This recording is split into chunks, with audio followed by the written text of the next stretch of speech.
حضرت آدم علیہ السلام جب جنت سے زمین پر تشریف لائے تو زمین کے جانور آپ کی زیارت کو حاضر ہونے لگے۔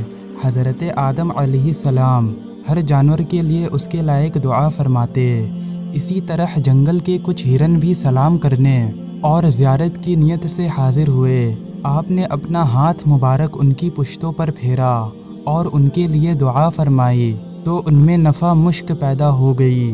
وہ ہرن جب یہ خوشبو کا تحفہ لے کر اپنی قوم میں واپس آئے تو ہرنوں کے دوسرے گروہ نے پوچھا کہ یہ خوشبو تم کہاں سے لے آئے؟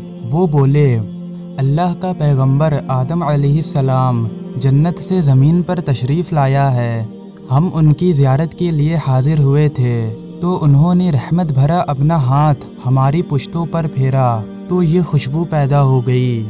ہرنوں کا وہ دوسرا گروہ بولا تو پھر ہم بھی جاتے ہیں، چنانچہ وہ بھی گئے۔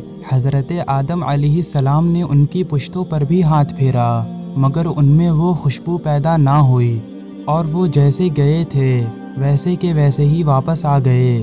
واپس آ کر وہ متعجب ہو کر بولے کہ یہ کیا بات ہے، تم گئے تو خوشبو مل گئی اور ہم گئے تو کچھ بھی نہ ملا۔ پہلے گروہ نے جواب دیا، اس کی وجہ یہ ہے کہ ہم گئے تھے صرف زیارت کی نیت سے، تمہاری نیت درست نہ تھی۔